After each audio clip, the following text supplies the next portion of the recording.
They said no maid ever lasted in that house, not one. The gate was grand, the mansion breathtaking. But inside was a battlefield.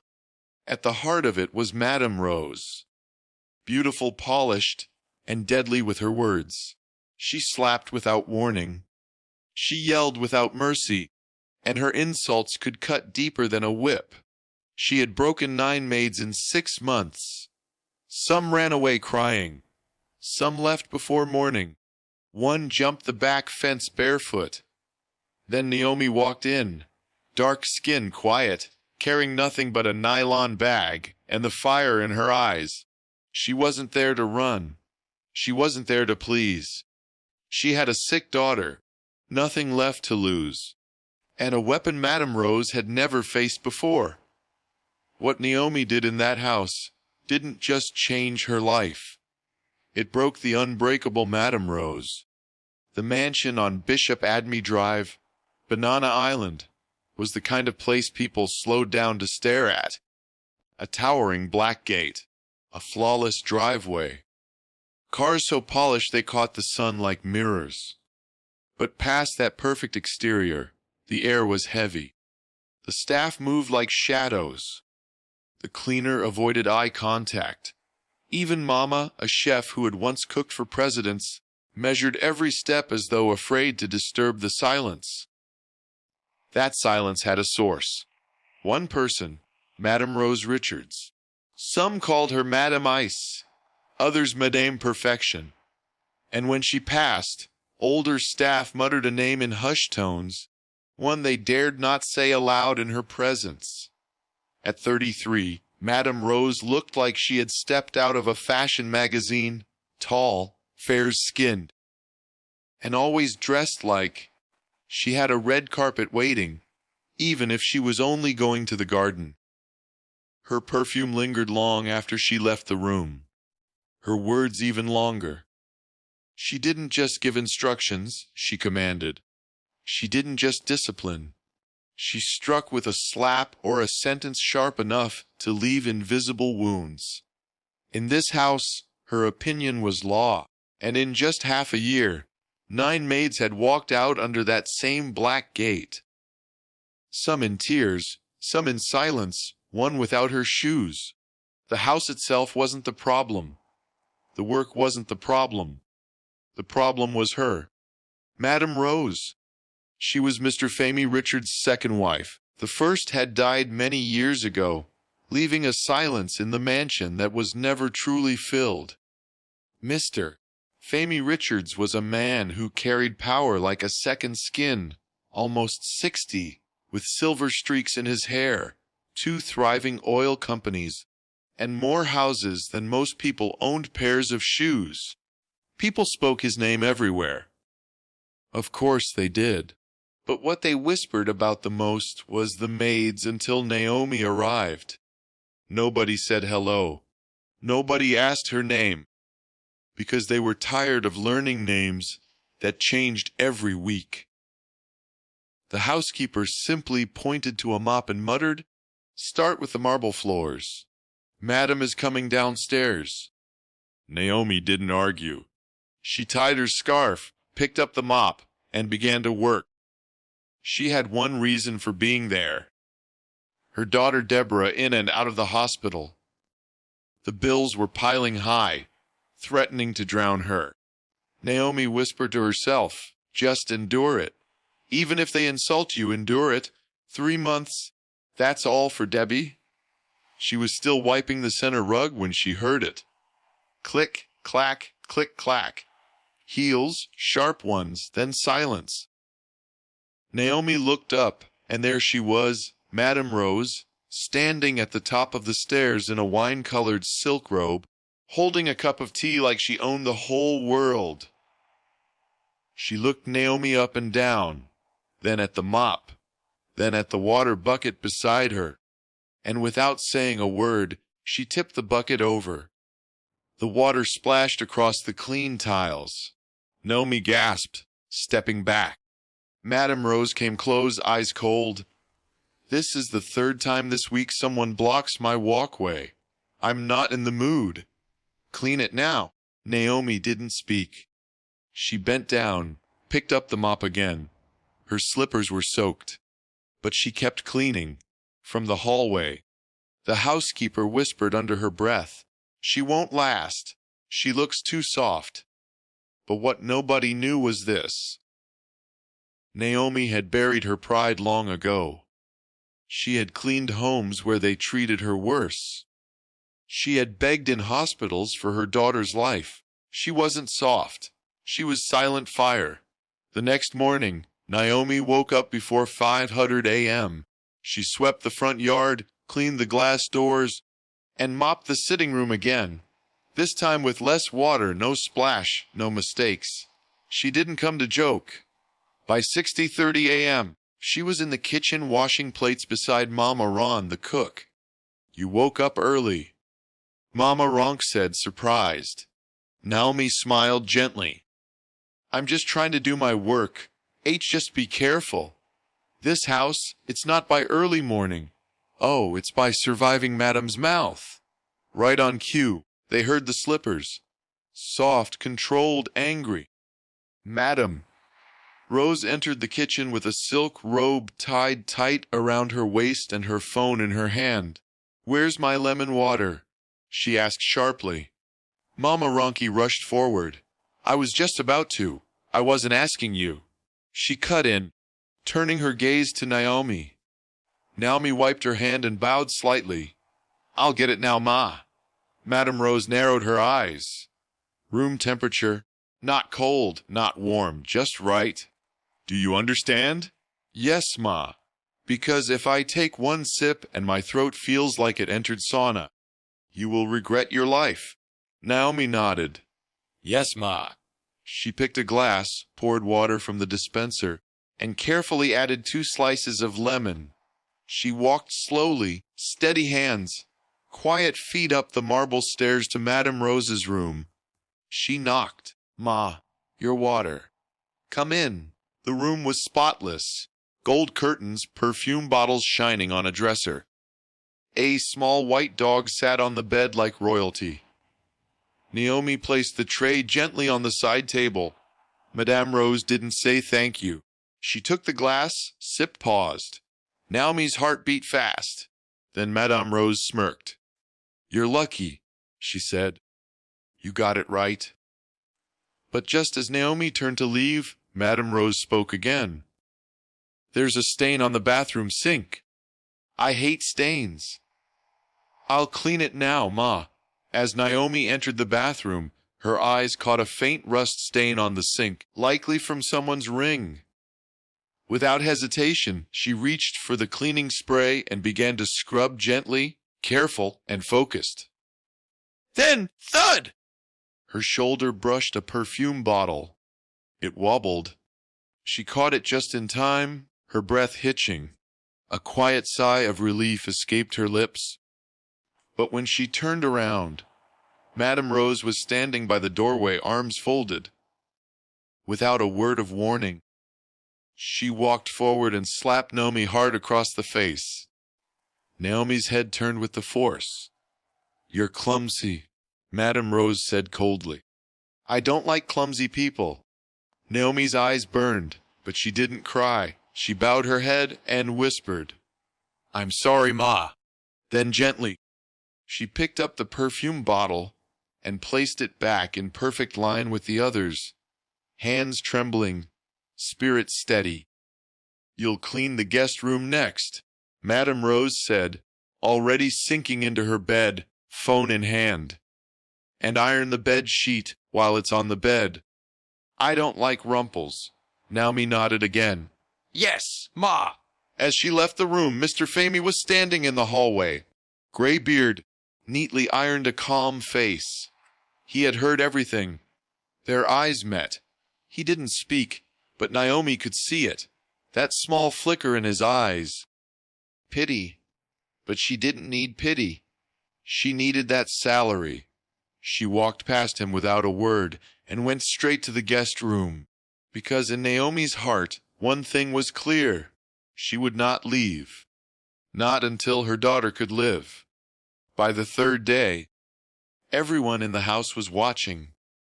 Naomi hadn't cried. She hadn't shouted. She hadn't packed her bag and run like the others. But Madame Rose wasn't done. Not even close. She didn't like being ignored. She didn't like being studied. And something about Naomi's silence felt like defiance. So she turned the temperature up. First, it was the missing uniforms. Naomi had just finished cleaning the guest room when she returned to her quarters and found her uniform gone. All that was left in the cupboard was a see-through lace nightgown that obviously wasn't hers. Naomi didn't say a word. She came out wearing a faded t-shirt and her own wrapper. The housekeeper gasped. "You're going out like that?" Naomi only replied, "It's clean. It's decent. It's enough." Later that day, Madame Rose came downstairs, took one look at her and smiled, her slow, mocking smile. "Did you sleep in the gutter, or are you just dressing to match the mop?" Some of the staff chuckled nervously. Naomi didn't respond. She bowed, picked up the mop, and kept working. But the more she didn't react, the more Madame Rose became unsettled. Then came the accidents. Madame Rose poured red wine on the white sitting room rug and acted like it was a mistake. But it wasn't. She did it on purpose, just to test Naomi's patience. Naomi didn't ask questions. She didn't complain. She quietly picked up a towel and started cleaning. Once Madame Rose even accused Naomi of breaking a crystal bowl that she herself had knocked over. Still no reaction. Naomi simply said, "I'll clean it up, ma." Even Mr. Fay Richards began to notice. One evening he sat quietly in the garden with his newspaper when he saw Naomi sweeping near the flowers. Her wrapper was torn at the edge. Her face looked tired, but her hands were steady. "Naomi, right?" he asked, voice low. "Yes, sir," she said, stopping to greet him properly. "Are they treating you well here?" He asked carefully. She paused, then smiled. "They're treating me like life treats many of us, sir. But I'll be okay." He blinked. That night Mr. Famey looked at Rose and said, "Why is that girl still here? With the way you've treated her, most people would have quit by now." Rose took a slow sip of her wine, smiled slightly, and said, "She's still useful. That's why she's here." But even she could feel it. The energy in the house had changed. Naomi didn't fight back with words or tears. She fought back with presence, with patience, with that quiet, unshakable dignity that you can't buy in the market. And that was starting to scare Madame Rose. It was Saturday morning. The sky was heavy with clouds, and a soft drizzle tapped gently on the windows of the mansion. Inside, the house was unusually quiet. No insults, no slammed doors, no shouted names. Naomi noticed she had just finished sweeping the east wing when she passed by the hallway mirror and saw a reflection that made her stop. Madame Rose, seated on the marble floor barefoot, her silk scarf half falling off her head, makeup smeared, mascara running like someone had wiped tears too fast. Naomi froze. She had never seen the woman look human. Madame Rose didn't see her yet. She was staring at herself in the mirror, almost like she didn't recognize the woman looking back. Her red wine from last night still sat on the floor. Her phone was locked, her heels thrown to one side. Naomi wanted to turn back. This wasn't her business, but something deeper than duty held her feet in place. She stepped forward slowly. "Ma." Madame Rose turned sharply. Her face, usually fierce and firm, looked cracked. Soft even. "What do you want?" she asked sharply, wiping her face fast. Naomi bowed her head. "Sorry, Ma. I didn't mean to disturb." She placed a small, neatly folded, clean towel beside her on the floor, Then she turned to leave. "Wait," Naomi stopped. Rose stared at her, eyes red, voice shaky. "Why do you stay?" she asked. Naomi was quiet for a moment. Then she said gently, "Because I need to for my daughter. You could get another job." Naomi smiled faintly. "Maybe, but they won't pay like this one, and my daughter's hospital doesn't accept stories." Rose looked at her, studied her face. "You're not scared of me?" Naomi hesitated, then said the truth. "I used to be scared of life, but when you face death in a hospital ward holding your child's hand, nothing else can really break you again." Madame Rose looked away. For a long while, she said nothing. Then quietly, she whispered something Naomi never expected to hear. "They said I wasn't good enough." Naomi's brow furrowed. "Who, Ma?" "My husband's friends, his family, even people in church. They said I was too young, too flashy, that I was just a trophy wife, no substance." Her voice cracked a little. "I thought if I could control everything, if the house was spotless, if the staff were perfect, if I never let anyone get too close, maybe I'd feel in control of something." Naomi said nothing. She simply sat beside her on the floor. Not too close, not too far, not to advise, not to argue, just to be there. And for the first time, Madame Rose didn't tell her to leave. The next day, Sunday morning, came with soft harmire and a strange kind of peace inside the house. For the first time since Naomi arrived, no one shouted her name. There were no slammed doors, no sarcasm from the staircase. The house, for once, felt like it could breathe. Naomi swept the front porch, humming quietly to herself. A soft church chorus her mother used to sing when life was heavy. She didn't even notice Madame Rose standing behind her watching. "Is that a gospel song?" Rose asked, her voice calm. Naomi turned surprised. "Yes, Ma. From long ago." Then, without another word, Madame Rose turned and walked back inside. No insult, no warning, just presence. The staff noticed it immediately. In the kitchen, Mama Ronk whispered to the steward, "Did she just pass me without shouting about pepper?" He nodded.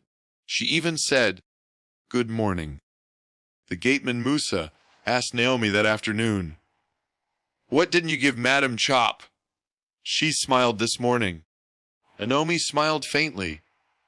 Sometimes people don't need food.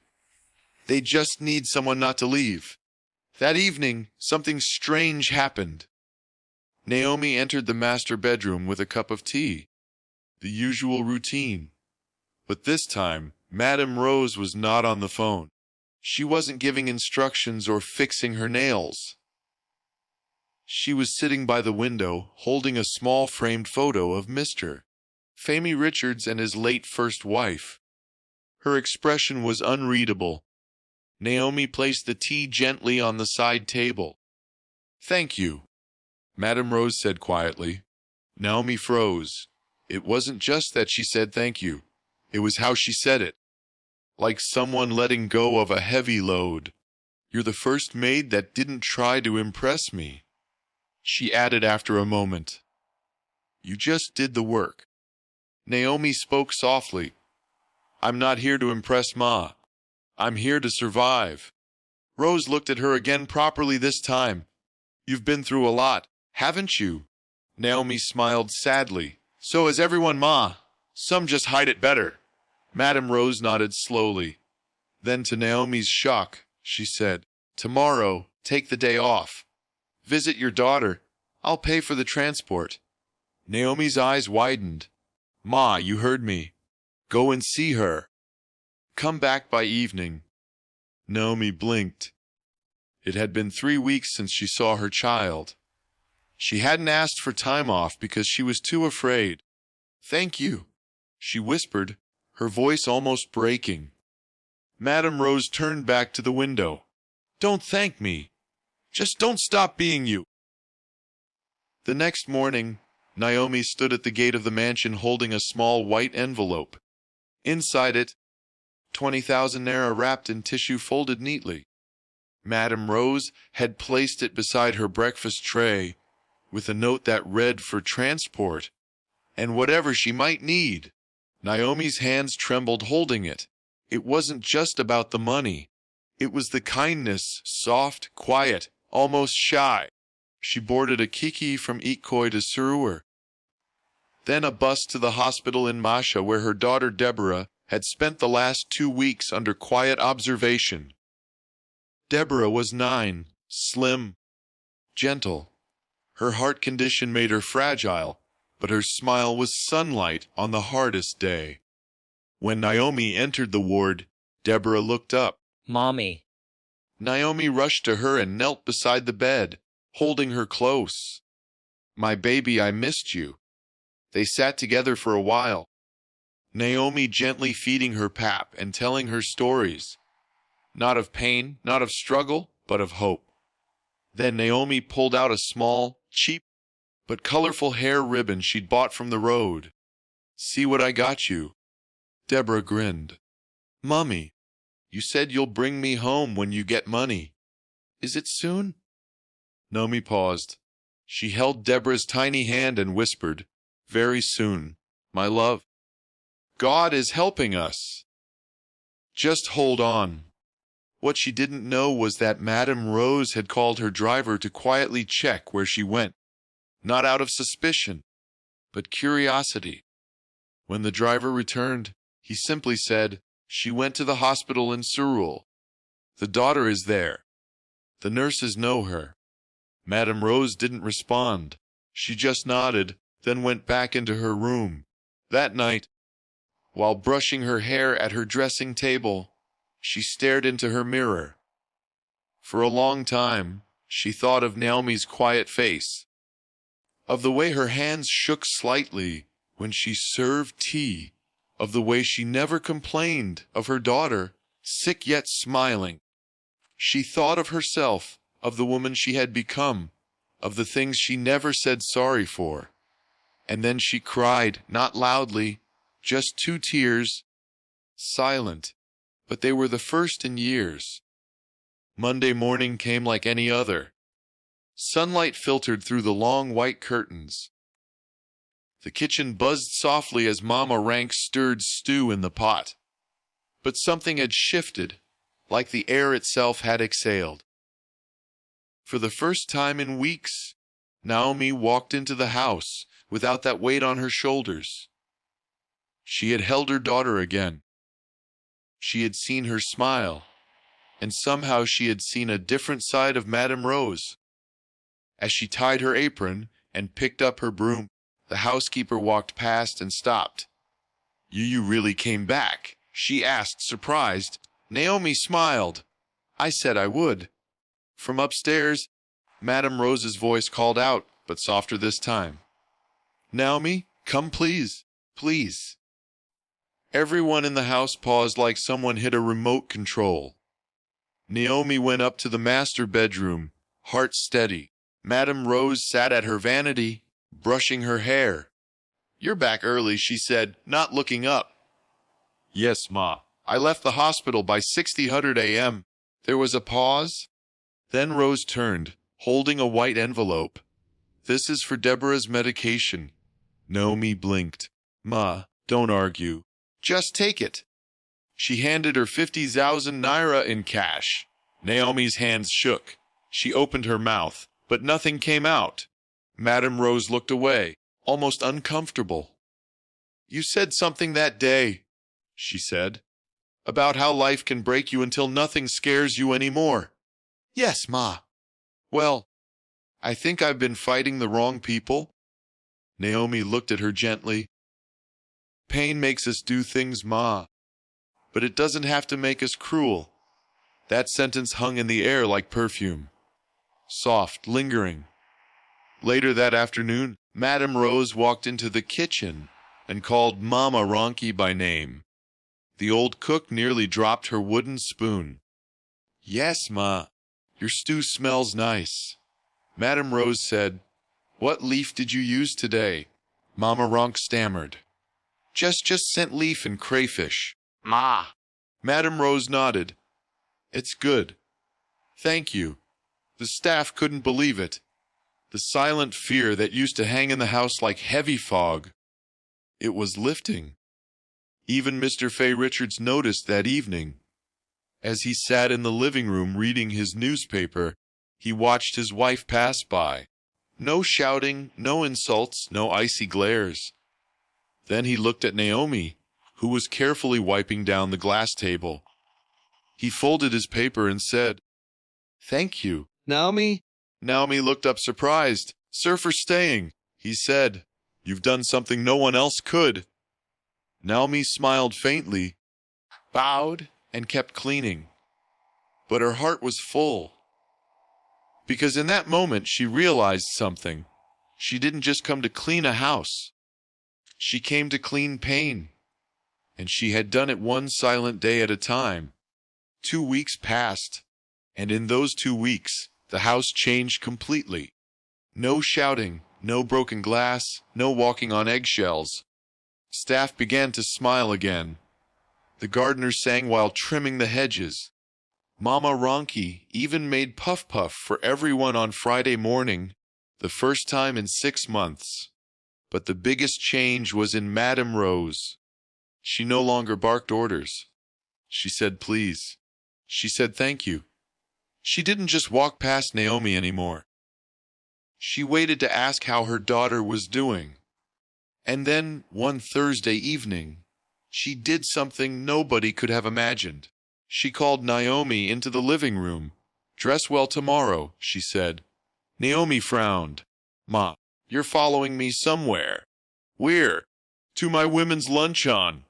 Naomi Unca's eyes widened. "Ma, I can't go to that kind of event." "Yes?" "You can," Rose said calmly. "You'll just come with me. I want you there." Naomi had no words. Madame Rose went on. "There are some women I need to introduce you to. Doctors, NGO workers. One of them runs a health foundation. She may be able to help with Deborah's treatment." Naomi's eyes began to glisten. "Ma, I don't even have I already bought you something." Madame Rose interrupted gently. "It's on your bed." When Naomi returned to her room, there it was, her soft peach-cold gown, simple and elegant, folded beside a matching headscarf. Naomi touched it slowly. She sat on the bed and wept quietly, not because she was sad, but because someone finally saw her. The next day, Naomi rode in the back of Madame Rose's SUV. The driver opened the door for her like she belonged. At the event, people stared. Madame Rose walked into the fancy restaurant with a Naomi by her side, like an equal, not a maid, not a worker, but a woman who mattered. "This is Naomi?" Rose said to one of the ladies at the table. "She's stronger than most women I know, and her daughter is a fighter." The woman smiled. "I run a Children's Heart Foundation. Maybe we can help. Send me her details." Naomi stood there frozen in gratitude, and in that moment, she knew this wasn't just a job anymore. This wasn't just survival. This was the beginning of something new. The next Monday morning started like any other. Naomi was in the kitchen gently peeling yam when her small phone rang. Unknown number. She wiped her hand on her wrapper and answered. "Hello. Good morning. Is this Miss Naomi, mother of Deborah?" Yes, this is she. This is Dr. Adisua from the Children's Cardiac Foundation. Madame Rose referred you to us after the luncheon last week." Naomi stood slowly, the yam peeler falling from her hand. "Yes, doctor. I remember her telling me something." "Well, we've reviewed your daughter's case, her test results, her records, and we'd like to sponsor her next 2 procedures fully at no cost." Silence. Naomi gripped the kitchen counter. I'm sorry, Ma." "What did you say?" "You heard me, Ma." The doctor said with a smile in her voice. We're covering the cost, transport, medications, everything. We'll even assign a pediatric nurse to follow up after her surgery." Naomi dropped to her knees. Tears rolled down her cheeks as she whispered, "Thank you, Jesus. Thank you." Mama rushed in alarmed. "What time happened?" Naomi looked up, eyes red but smiling. "They're paying for Deborah's surgery." The entire kitchen exploded in joy. Even the driver who walked in to collect keys paused and said, "Naomi, you mean M?" Naomi nodded, still crying, still overwhelmed. "Madame Rose, she made it happen." That evening, Naomi entered Madame Rose's room quietly, carrying a fresh cup of lemon tea. She placed it on the table and turned to leave. But Rose stopped her. "Did they call?" Naomi turned slowly. "Yes, Ma. This afternoon." She couldn't hold back the tears. "They're paying for everything. Deborah can have the surgery. She might actually live." Rose's eyes softened. "I told you not to thank me. I have to," Naomi said, wiping her tears. "Because you didn't have to help. But you did." Madame Rose looked away for a moment, then said softly, "Helping you helped me." Naomi smiled. "I don't understand. I used to think strength was in controlling everything. But I watched you suffer quietly, serve gently, and still smile." She looked Naomi in the eye. "You reminded me what real strength is." From that day forward, the house began to treat Naomi differently. The housekeeper deferred to her. Mama Ron saved the best meat for her plate. Even Musa the gateman now greeted her with a proud Auntie Naomi. "Good morning." Oh, she was still a maid on paper. Yes, but in truth she had become the heart of the home. 2 weeks later, the hospital room was filled with quiet beeping sounds and slow breaths. Deborah lay peacefully, wrapped in soft pink sheets, her chest rising and falling evenly. The surgery had been a success. Naomi had not left her side for 2 days. She slept in the chair, prayed through the night, and cried silent tears when the doctors said, "She's doing well. The worst is over." On the 3rd morning, she dressed in her cleanest wrapper and prepared to go back to the mansion. She kissed Deborah's forehead and whispered, "Mommy will be back soon. Rest well, my angel." As Naomi arrived at the mansion gate, Musa, the gate man, stood straight and opened it with a wide smile. "Auntie Naomi, welcome." Inside, the compound looked freshly washed, flowers arranged neatly. The air felt expectant. She walked toward the house and paused. All the staff were waiting in the front yard. The gardener, the steward, the cleaner. Even Mama Ronk stood in the middle, beaming like a proud auntie at a naming ceremony. Before Naomi could say a word, the door opened. Madame Rose stepped out. She wasn't wearing her usual silk robe. Today, she wore a calm blue gown. No makeup, just a light smile. "Naomi," she said gently, "welcome back." Naomi bowed slightly. "Thank you, Ma. I have something to show you." She walked over to a small table set up under the mango tree. On it sat a framed document covered in transparent wrap. She lifted it and handed it to Naomi. Naomi opened it and froze. "Promotion letter, head of household operations." Naomi looked up in confusion. Madame Rose continued, "You've earned it. You'll oversee the staff now. Better pay, better quarters, and full medical support for Deborah." Moving forward, Naomi couldn't speak. She just stared at the letter, then at Madame Rose.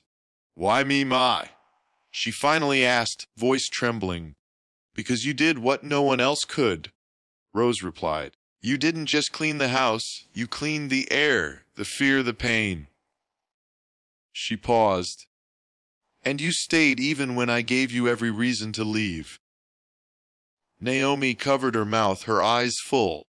Mama stepped forward with a tray of small chops. "Make we celebrate small," she said, laughing. The whole staff clapped and cheered, even Mr.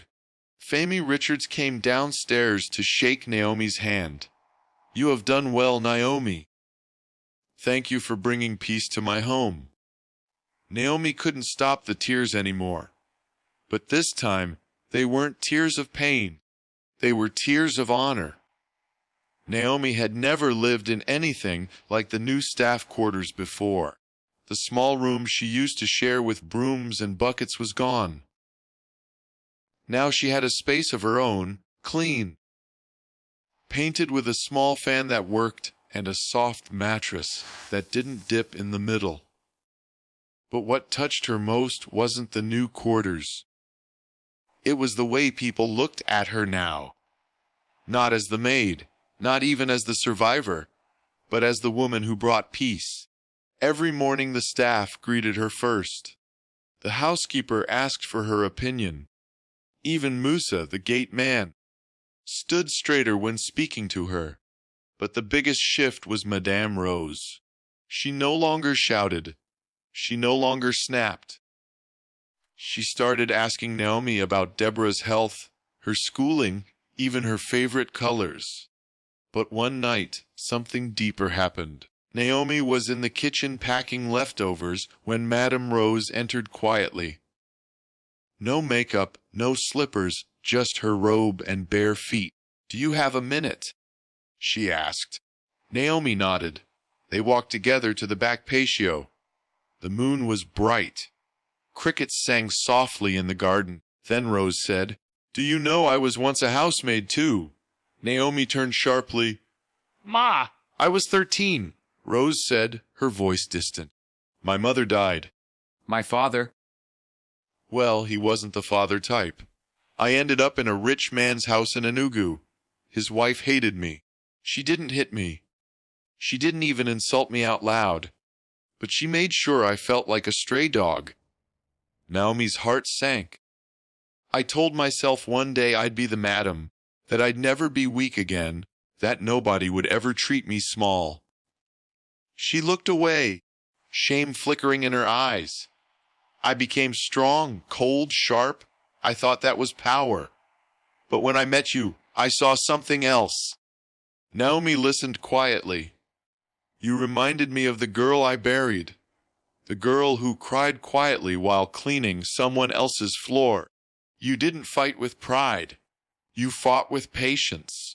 There was a long pause. Then Rose added softly, "I'm sorry for everything." Naomi reached out and gently placed her hand over Madame Rose's. And for a moment they sat there, two women from different worlds.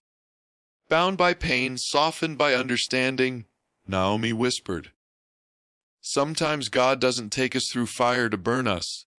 He takes us through to make us light for others still inside the dark."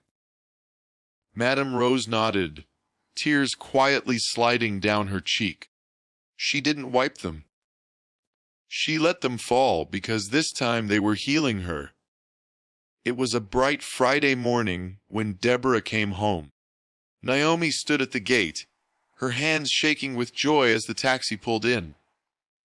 Inside, her daughter sat wearing a yellow dress, her cheeks rounder, her smile brighter. A tiny scar sat near her chest, the only proof of what she had survived. Mommy. Naomi opened the car door and pulled her daughter into her arms. She didn't cry. She just held her tight, breathing in the smell of soap and hope. But what Naomi didn't expect was this. The whole house was waiting. Under the mango tree, a small table had been set up, juice, chin-chin, and puff-puff in clean trays. The cook, Mama Ron, had made jollof rice with fried plantain. The cleaner brought out plastic chairs. Even Musa hung balloons made from blown gloves. And right in the middle of them all, wearing a soft pink gown and a bright smile, stood Madame Rose. She walked up to Deborah, knelt beside her, and offered her a small wrapped gift. "It's a story book," she said. Naomi said you like reading. I thought maybe we could start one together. Deborah took it shilly. Thank you, Ma. Rose smiled. Call me Auntie Rose. Naomi watched the scene with full eyes. Once upon a time, she had been slapped for spilling water. Now the same hands were gently combing her daughter's hair. Mr. Famey Richards stepped forward next, clearing his throat. I don't say much in this house, but I must say this. Naomi, you have reminded us what true strength looks like. He turned to Deborah. You are always welcome here, my dear. This is your second home now. The entire staff clapped. Deborah grinned wide. Naomi turned to Madame Rose and whispered, I don't know how to thank you. Rose shook her head. You already did. You didn't leave. As the sun climbed higher and laughter filled the yard, something became clear. The mansion on Bishop Adame Drive, once known for silence and shouting, now echoed with something different.